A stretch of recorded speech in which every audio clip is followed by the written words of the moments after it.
The smell of fresh bread and expensive wine filled the air at Grandview Restaurant as another busy Friday evening began. This wasn't just any restaurant. It was the kind of place where business deals worth millions were made over dinner, where celebrities quietly celebrated special occasions, and where a single meal could cost more than most people made in a week. Right in the center of the dining room sat a beautiful black grand piano, its polished surface reflecting the warm light from the crystal chandeliers above. Every night, talented musicians would sit at that piano and fill the restaurant with beautiful melodies that made the expensive food taste even better and the wine flow even smoother. But tonight, something was different. The piano sat silent and empty, waiting for someone to bring it to life. At table 7. A young woman named Lisa carefully balanced 3 plates on her arm as she walked toward her customers. She had been working at Grandview for almost 2 years now, and she knew every table, every regular customer, and every corner of this fancy place.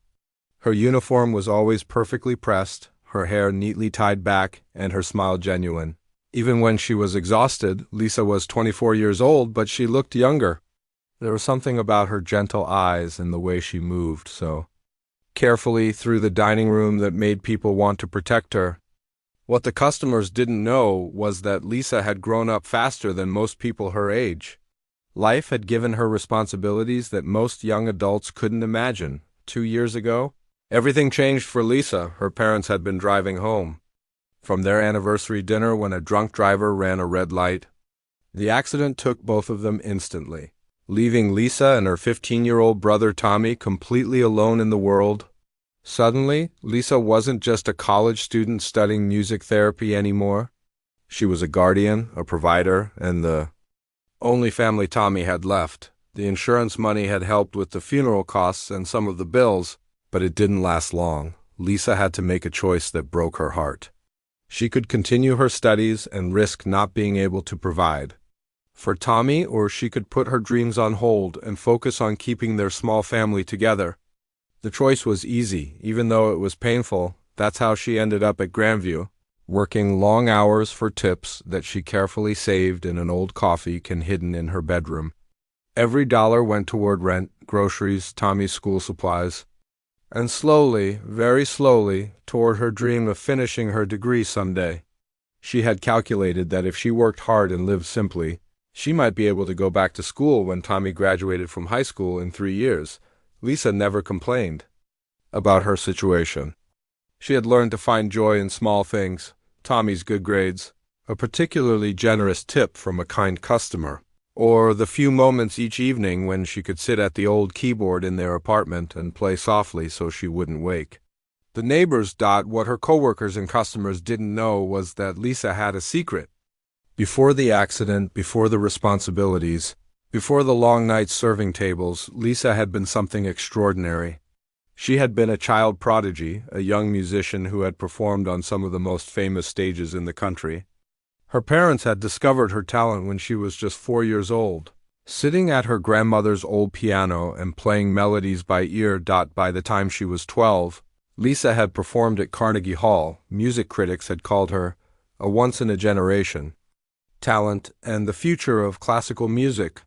She had been scheduled to record her first album when she turned 18, and several prestigious music schools had already offered her full scholarships. The world had been waiting to see what this remarkable young woman would achieve, but life had other plans. Now, as Lisa served tables and cleaned up after wealthy customers, that part of her life felt like a distant dream. She had packed away her awards, her newspaper clippings, and her performance photos. The only reminder of her former life was the small keyboard in her apartment, where she played quietly in the evenings, more for comfort than for practice. The other servers at Grandview knew Lisa was studying music therapy, but they assumed she was just someone who enjoyed music as a hobby. They had no idea that the quiet, hard-working young woman who refilled their water glasses and brought them their expensive meals had once been destined for greatness. As Lisa approached table 7, with her 3 plates, she noticed the man sitting at the head of the table. Richard Blackwood was one of Grandview's most regular customers, and unfortunately he was also one of the most difficult. He was the kind of man who seemed to believe that money gave him the right to treat other people poorly. Richard was a successful real estate developer who had built his fortune by buying old buildings, tearing them down, and putting up expensive condos. He was known around the city for his ruthless business practices and his habit of looking down on anyone he considered beneath him. At 38 years old, he had more money than he knew what to do with, but he seemed to get his greatest pleasure from making other people feel small. Tonight, Richard had brought 3 of his business associates to dinner. They were celebrating a deal that would demolish a historic neighborhood to make way for luxury apartments. The men were already on their second bottle of wine, and their voices were getting louder as they bragged about their success. Lisa had served Richard's table many times before, and she knew what to expect. He would snap his fingers to get her attention, complain about the food even when it was perfect, and make comments about her job that were designed to make her feel ashamed. But Lisa had learned to smile politely and do her job, no matter how uncomfortable his behavior made her dot as she set down the plates. She could hear Richard talking loudly about his latest project. "These people don't understand progress," he was saying to his friends. "They want to keep these old buildings standing just because they have character or history, but you know what has more character than an old building?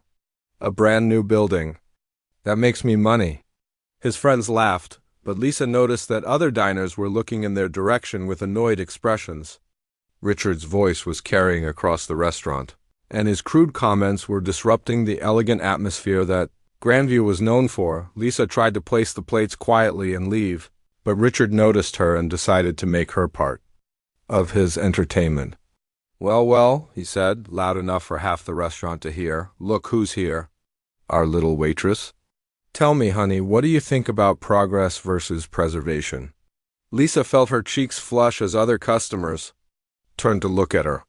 She knew Richard was trying to embarrass her, but she also knew that her job depended on keeping customers happy, even the difficult ones. "I think both have their place, sir," she said politely, trying to keep her voice steady. Richard laughed, but it wasn't a kind laugh. "Oh, you think both have their place? How philosophical of you. And what makes you qualified to have opinions about real estate development? Are you studying business in college, or are you one of those people who think serving food is a career?" The question hit Lisa like a physical blow. She thought about Tommy, about the bills waiting at home, about the dreams she had put on hold. She thought about her parents, who had been so proud of her musical accomplishments and who had worked extra jobs to pay for her lessons and competitions. "I'm studying music therapy, sir," she said quietly, hoping the conversation would end there, but Richard was just getting started. He had an audience now, and he was enjoying the attention. "Music therapy," he exclaimed, turning to his friends. "Did you hear that? She's studying music therapy. That's what happens when people don't have any real ambition. They make up careers that don't actually exist." Lisa felt tears threatening to form in her eyes, but she blinked them back. She had learned not to let people like Richard see how much their words could hurt. She had learned to protect herself by staying quiet and professional, no matter what, but tonight something was different. Tonight, the piano in the center of the restaurant sat empty and silent, waiting for someone to bring it to life. And tonight, Richard's cruel words were about to set in motion a chain of events that would change everything. Lisa stood frozen beside Richard's table, her hands trembling slightly as she held the empty water pitcher. The restaurant seemed to buzz with the usual Friday night energy, but she could feel the weight of several pairs of eyes on her. Richard's cruel words about her studies hung in the air like smoke, making it hard for her to breathe normally. "Music therapy?" Richard repeated, shaking his head with fake sympathy. "You know what your problem is, sweetheart? You're living in a fantasy world. You think you can make a living helping people with music? That's not how the real world works." His business associates chuckled, though Lisa noticed that one of them looked uncomfortable. The man kept glancing away, as if he wished Richard would stop talking. But Richard was on a roll now, feeding off the attention from nearby tables. "I mean, look around," Richard continued, gesturing broadly at the elegant dining room. "This is success. This is what happens when you make smart choices and work in the real world. You serve people like us because you made soft choices. Music therapy. He laughed again, louder this time.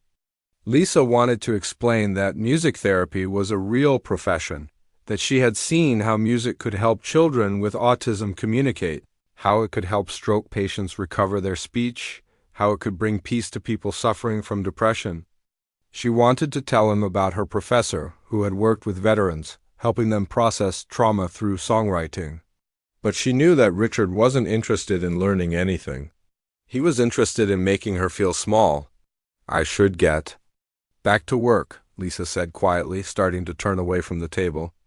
Oh, don't rush off, Richard called after her. I'm not done with my business consultation yet. You know what I think you should do? Forget about this music therapy nonsense and focus on being the best waitress you can be. Maybe if you work really hard, you can become a manager someday. Now that's a realistic goal. Lisa felt heat rising in her cheeks. She thought about Tommy, probably doing his homework right now at their kitchen table, trusting her to provide for both of them. She thought about the college application she had. Hidden in her desk drawer, the one for the music therapy program she hoped to enter next year if she could save enough money. Thank you for the advice, sir, she managed to say. Her voice barely audible. Just then, the restaurant manager, Mr. Peterson, approached their table with a concerned expression. He was a kind man in his 50s who had always treated Lisa with respect, but she could see the worry in his eyes. He had probably heard Richard's loud comments and was coming to manage the situation. Is everything all right here? Mr. Peterson asked politely, though Lisa could tell he was trying to signal Richard to lower his voice. Everything's perfect, Richard replied, not bothering to look at the manager. I was just giving your waitress some career advice. She's studying music therapy. Can you believe that? I was telling her she should focus on realistic goals. Mr. Peterson's jaw tightened slightly. Lisa is one of our best employees, he said firmly. And her educational pursuits are admirable.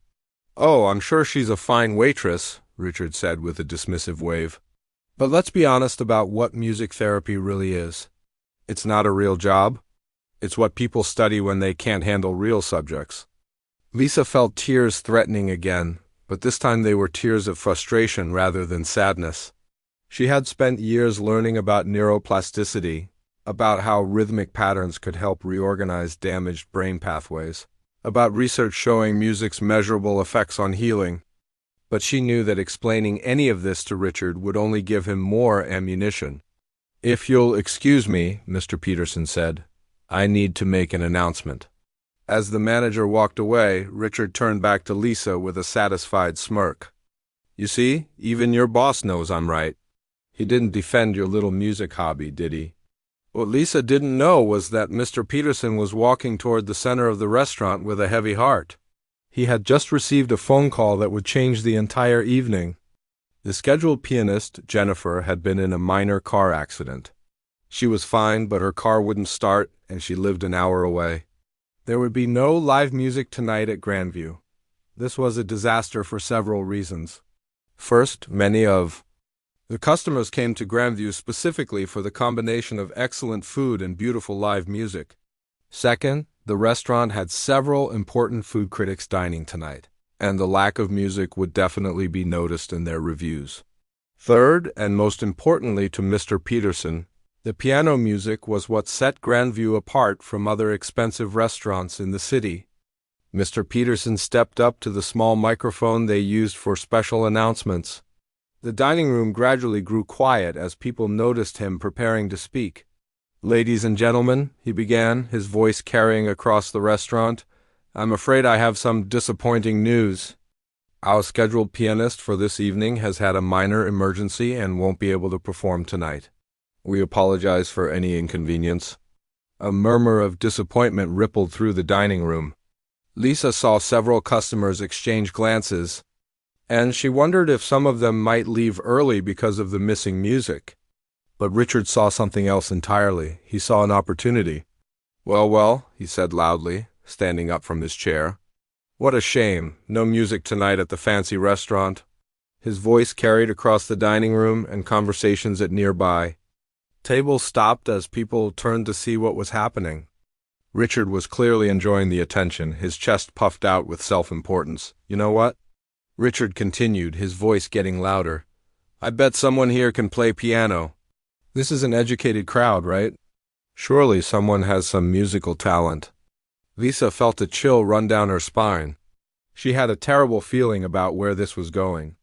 I mean, look at our waitress here, Richard said, pointing directly at Lisa. She's studying music therapy. That means she must know something about music, right? Maybe she can play piano for us. The suggestion hung in the air like a challenge. Lisa felt every eye in the restaurant turn toward her. Her heart began to race as she realized what Richard was trying to do. He wasn't genuinely suggesting that she play piano to help the restaurant. He was setting her up for public humiliation. Oh, I couldn't, Lisa said quickly, shaking her head. I'm not a performer, I'm just a server. But Richard was not going to let this opportunity pass. He had found a way to entertain his business associates and put Lisa in her place at the same time. Come on, he said with fake encouragement. Don't be modest. You're studying music therapy? You must have some basic piano skills. He turned to address the entire restaurant. What do you think, everyone? Should our musical waitress give us a little concert? I'm sure she'd love to show off her talents. Lisa felt trapped. She looked around the restaurant and saw dozens of faces watching her expectantly.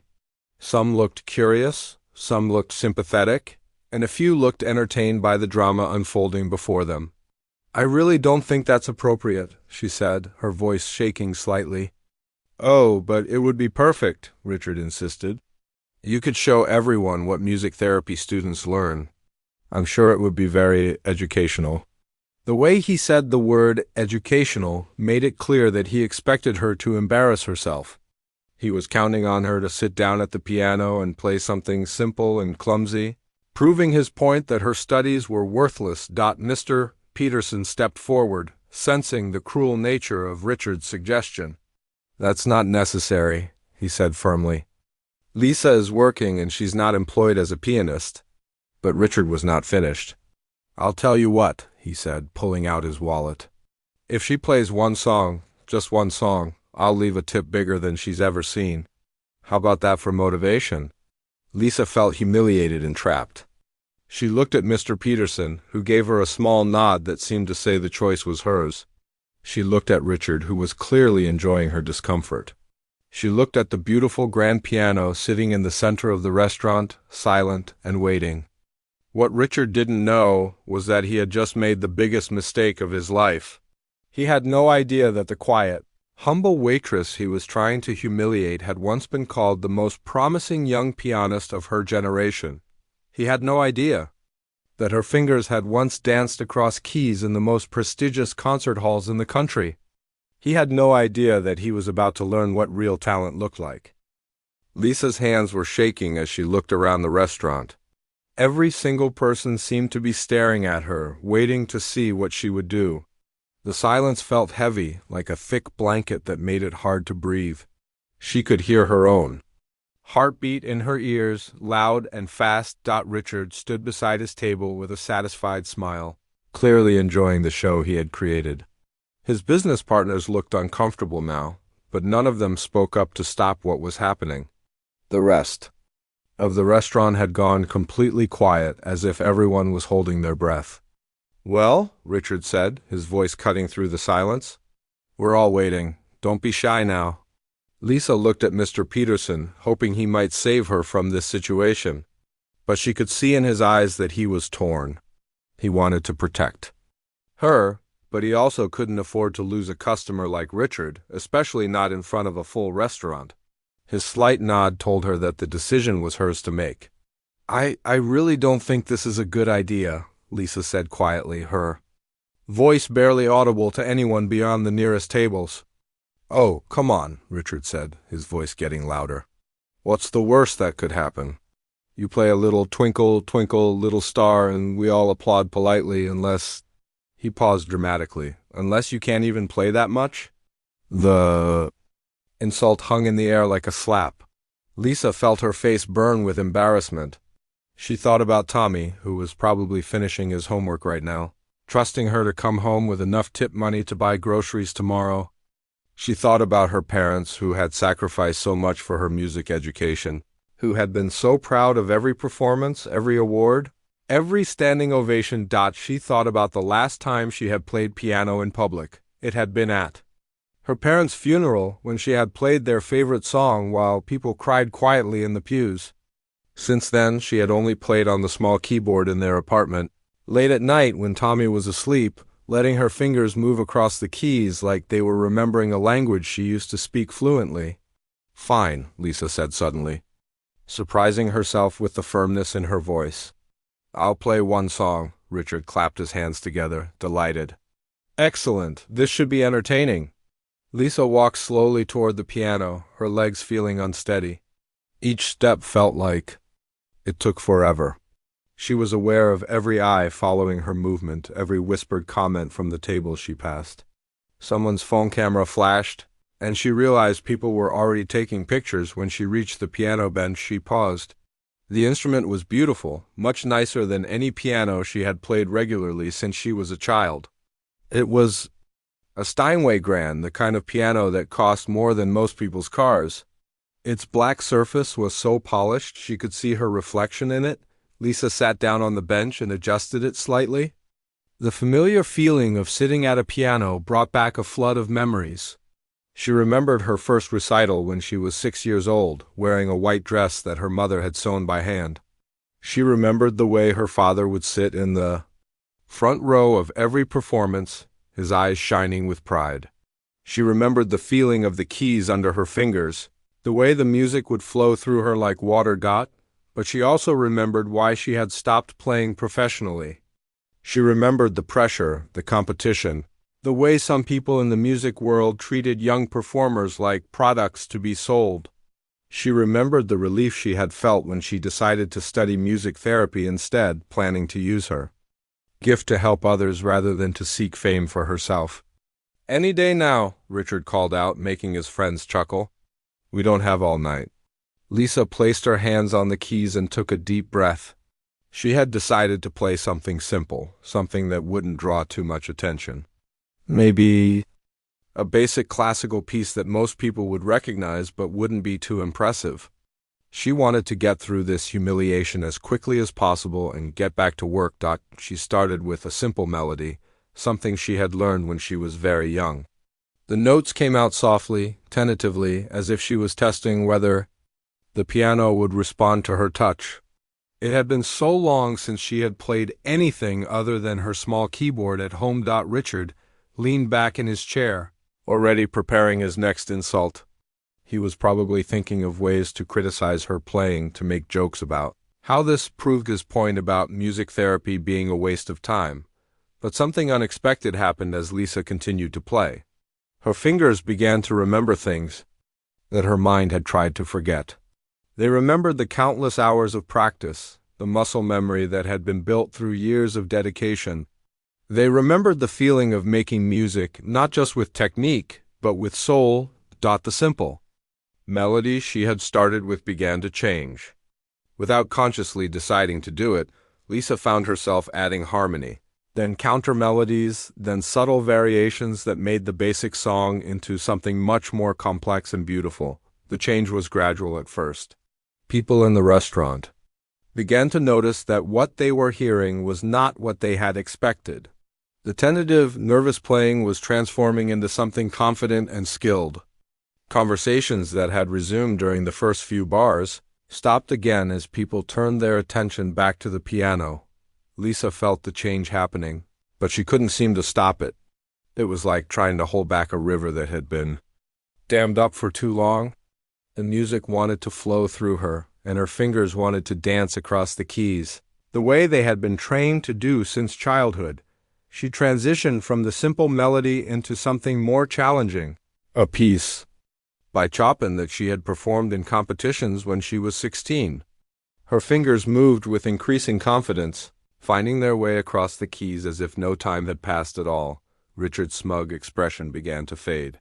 He had expected to hear clumsy playing from someone who had maybe taken a few basic piano lessons. Instead, he was hearing something that sounded Professional, more than professional. It sounded like the kind of playing you might hear at a concert hall. The restaurant had gone completely silent again, but this time it was a different kind of silence. It wasn't the uncomfortable quiet of people watching someone being humiliated. It was the reverent silence of people recognizing that they were witnessing something special. Lisa's eyes were closed now, and she was lost in the music. She had forgotten about Richard, forgotten about the embarrassment, forgotten about the dozens of people watching her. She was remembering what it felt like to let the music carry her away, to become a channel for something beautiful and powerful she moved from the Chopin piece into an improvisation, her fingers finding melodies that seemed to come from somewhere deep inside her. The music flowed like a conversation between her heart and the piano, telling stories without words, expressing emotions that had been locked away for too long. People began to pull out their phones, not to mock her, but to capture what they were hearing. Some of them had tears in their eyes. Others sat with their mouths open, stunned by the transformation they were witnessing. Richard sat frozen in his chair, his face pale. This was not what he had planned. This was not supposed to happen. The humble waitress he had been trying to humiliate was playing piano like someone who had studied at the world's finest music schools, but Lisa was just getting started. As she felt the music flowing through her again after so many years, she realized how much she had missed this feeling. She had forgotten what it was like to lose herself completely in a performance, to feel the piano responding to her touch like a living thing. The simple song she had started with was now unrecognizable, transformed into something magnificent and complex. And as she prepared to move into the most challenging part of her improvisation, Lisa finally understood what was happening. She wasn't just playing piano anymore. She was remembering who she used to be and showing everyone in that restaurant what real talent looked like. What happened next was something that nobody in the restaurant would ever forget. Lisa's fingers began to move across the keys with a speed and precision that seemed almost impossible. The gentle melody she had been playing suddenly exploded into something magnificent and powerful, like a quiet stream that had suddenly become a roaring waterfall. She launched into a piece that made several people in the audience gasp out loud. It was Rachmaninoff's Piano Concerto No. 2, one of the most difficult and beautiful pieces ever written for piano.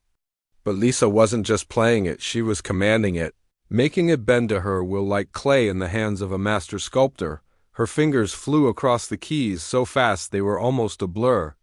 The music filled every corner of the restaurant, soaring and diving, whispering and thundering. It was the kind of playing that made you forget to breathe, that made your heart race and your eyes fill with tears at the same time.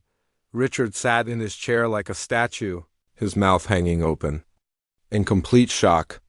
His business partners had stopped eating entirely, their forks frozen halfway to their mouths. One of them slowly set down his wine glass, afraid that even the smallest sound might break the spell that Lisa was weaving. At table 12, an elderly woman named Mrs. Chun began to cry. She had been a piano teacher for 40 years before she retired, and she knew talent when she heard it. What she was witnessing was not just skill or training, it was pure genius. She had only heard playing like this a few times in her entire life, always in the world's most famous concert halls. Near the window, a young man named David fumbled for his phone with shaking hands. He was a music student at the local university, and he knew he was witnessing something extraordinary. But when he tried to record what he was hearing, his hands were trembling so much that he could barely hold the phone steady. The waiters and waitresses had stopped working entirely. They stood along the walls of the restaurant, watching their colleague with expressions of wonder and disbelief. Maria, who had worked alongside Lisa for over a year, felt tears streaming down her face. She had always known there was something special about Lisa, but she had never imagined anything like this. Mr. Peterson stood near the kitchen door, his eyes wide with amazement. In 20 years of running restaurants, he had heard hundreds of piano performances. He had hired professional musicians from prestigious music schools, artists who had performed in symphony orchestras and recorded albums. But he had never heard anything like what Lisa was playing right now. Lisa herself was somewhere else entirely. She was no longer in the restaurant, no longer aware of the watching crowd. She was 8 years old again, playing for her grandmother, who had first taught her to love music. She was 12, standing on the stage at Carnegie Hall, feeling the weight of thousands of eyes on her, but knowing that the music would carry her through.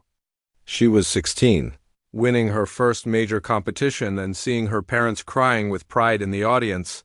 The music poured out of her like water from a broken dam. Years of suppressed emotion, years of dreams deferred, years of hiding her true self, all of it came flowing out through her fingers onto the keys.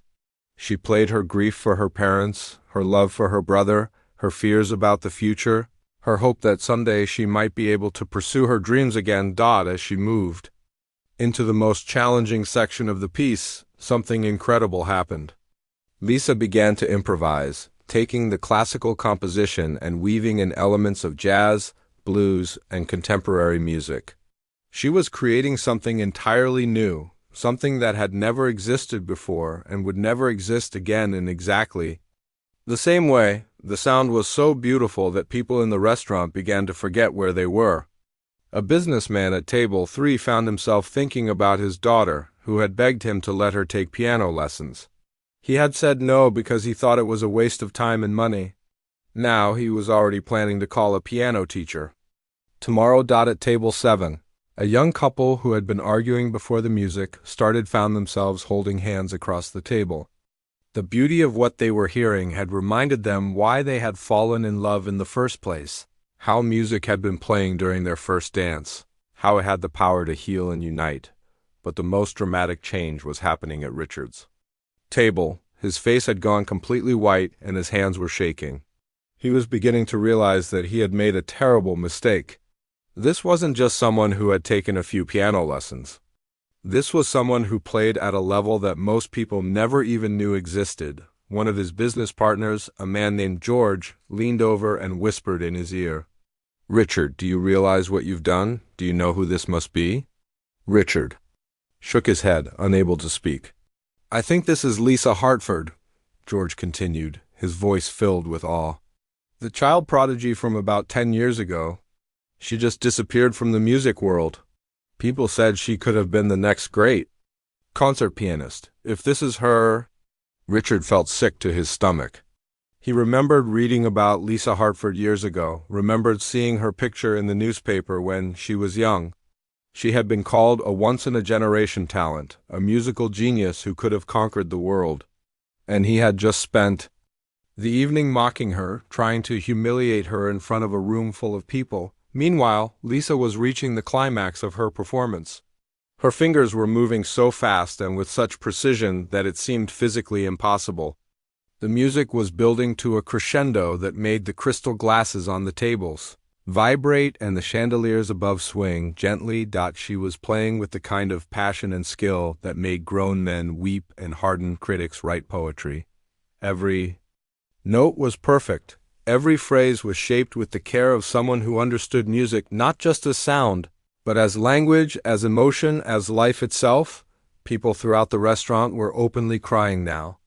Some were recording with their phones, others were just sitting in stunned silence, knowing that they were witnessing something that would change them forever. Near the back of the restaurant, a man in a dark suit had been watching the performance with growing excitement. His name was Jonathan Rivers, and he was one of the most important music producers in the country.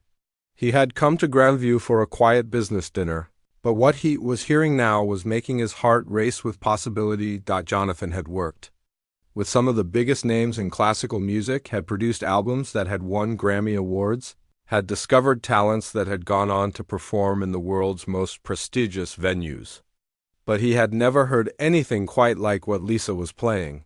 He pulled out his phone and started making calls, even though he knew he was being rude. This was too important to wait.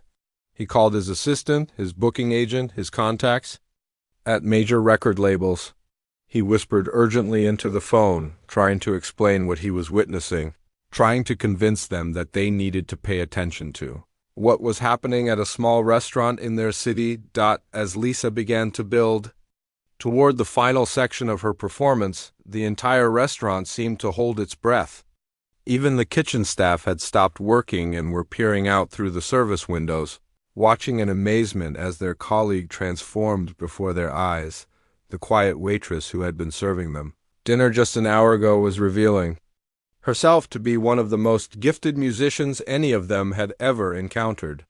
And as she prepared to bring her performance to its stunning conclusion, everyone in the room knew that they were about to witness something that would stay with them for the rest of their lives. Lisa's hands moved across the keys for the final time, bringing the incredible performance to a close with a series of notes, so beautiful and powerful that they seemed to hang in the air long after the sound had faded. The last chord resonated through the restaurant like a bell, and then there was complete silence. For a moment, nobody moved. Nobody breathed. The silence stretched on and on, as if the entire world had stopped to process what had just happened. Lisa sat at the piano bench with her eyes still closed, her chest rising and falling as she caught her breath. Her hands remained on the keys, trembling slightly from the intensity of what she had just played. Then, like a dam bursting, the silence exploded into the most thunderous applause that Grandview Restaurant had ever heard. People leaped to their feet so fast that chairs fell over. The sound of clapping filled the room like thunder, mixed with shouts of "Bravo!" and "Incredible!" and "Amazing!" Mrs. Chun, the retired piano teacher, was applauding so hard that her hands hurt, tears streaming down her face. She had heard legends play, had attended concerts by the world's greatest pianists, but what she had just witnessed was something beyond extraordinary. It was transcendent. David, the music student, was recording now with steady hands, capturing the standing ovation. That seemed to go on forever. He knew that his professors would never believe what he had witnessed unless he had proof. Several other people were doing the same thing, their phones capturing the moment when a humble waitress had revealed herself to be a musical genius. The applause continued for what felt like hours, but was probably only a few minutes. People were whistling, cheering, some were crying openly. The businessman who had been thinking about his daughter was clapping so hard his palms were red. The young couple was holding each other, both of them weeping at the beauty of what they had experienced. Even the kitchen staff had come out to applaud. The head chef, a stern man who rarely showed emotion, was wiping tears from his eyes. The dishwashers, the prep cooks, everyone who worked at the restaurant was clapping and cheering for their colleague, who had just shown them that miracles were real. Lisa finally opened her eyes and looked around the restaurant. The sight of all these people on their feet, applauding for her, made her feel dizzy. For a moment she felt like she was dreaming. This couldn't be real. This couldn't be happening, but it was real. And standing in the back of the restaurant, making his way toward her through the crowd, was Jonathan Rivers. Lisa didn't know who he was, but she could tell from the way he moved and dressed that he was someone important in the music world. "Miss," Jonathan said when he reached the piano, his voice filled with excitement and respect. "That was the most incredible performance I have ever heard. I'm Jonathan Rivers. I'm a music producer, and I would very much like to talk with you." He handed her his business card, and Lisa stared at it in shock. Jonathan Rivers was one of the most famous names in classical music. She had read about him in music magazines, had seen his name on albums by artists she admired, and he was standing in front of her asking to talk. I don't understand," Lisa said, her voice barely audible over the continuing applause. "You have a gift that comes along once in a generation," Jonathan said seriously. "What you just played, I've worked with the best musicians in the world, and I've never heard anything like that. We need to talk about your future." Meanwhile, at table 7, Richard was slumped in his chair, his face buried in his hands. The applause around him felt like a judgment, like every clap was reminding him of his cruelty and stupidity. His business partners were looking at him with expressions of disgust and embarrassment. "I can't believe you tried to humiliate her," George said, shaking his head. "Do you realize what you've done? You tried to embarrass one of the most talented musicians alive." Richard looked up at the standing ovation still going on around him.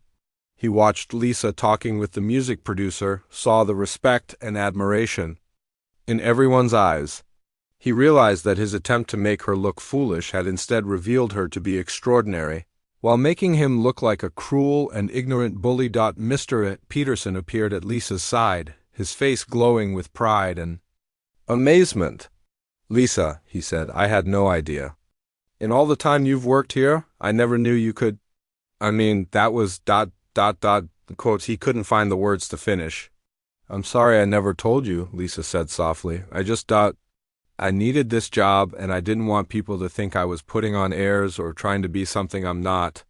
"You're not putting on airs," Mr. Peterson said firmly. "You're incredibly talented, and I have a proposition for you."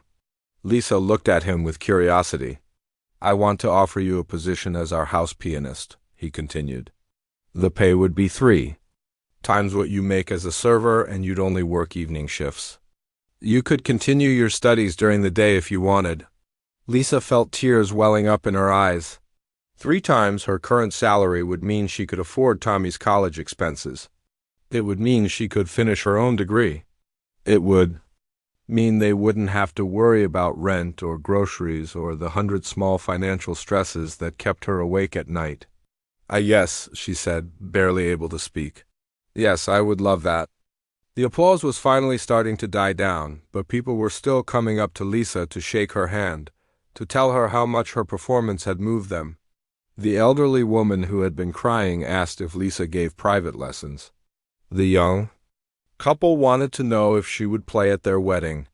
The businessman asked for her card because he wanted to hire her for his daughter's birthday party, but the most surprising visitor was Richard himself. He approached the piano slowly, his face red with shame.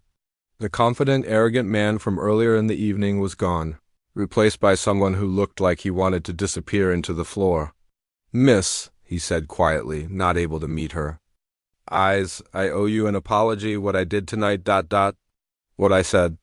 It was inexcusable. You are clearly an incredibly talented person, and I was wrong to treat you the way I did." He reached into his jacket and pulled out his checkbook. With shaking hands, he wrote out a check and handed it to her. Lisa looked at it and gasped. It was for $5,000. "This doesn't make up for my behavior," Richard said, "but I hope it helps in some small way. You deserve so much more than this." Lisa stared at the check, hardly believing what she was seeing. $5,000 was more money than she usually made in 3 months. It was enough to cover Tommy's school expenses for the entire year. It was enough to let her breathe easily for the first time in 2 years. "Thank you," she whispered. Richard nodded and walked away, leaving the restaurant without another word. His business associates followed him, but Lisa could hear them talking as they left. They were already planning to distance themselves from Richard professionally. Word would spread quickly about what had happened tonight, and Richard's reputation would never recover. As the evening wound down and the last customers left, Lisa sat at the piano bench, still hardly believing what had happened. Jonathan Rivers had given her his card and asked her to call him tomorrow. Mr. Peterson had offered her a job that would change her life. She had more money in her hand than she had seen in years, but most importantly, she had remembered who she was. For the first time since her parents died, she felt like herself again. She felt like the musician she had always been meant to be. When she got home that night, Tommy was waiting up for her, as he always did. He took one look at her face and knew something incredible had happened. "How was work?"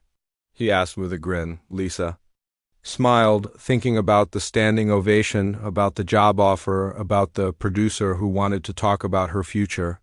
She thought about Richard's humiliation and his $5,000 apology. She thought about all the people who had been moved to tears by her music. "Tommy," she said, "I think our lives are about to change." And as she told him about the most extraordinary evening of her life, Lisa realized that sometimes the worst moments can become the best moments if you're brave enough to let them. Sometimes being forced to show the world who you really are is exactly what you need to find your way back to yourself.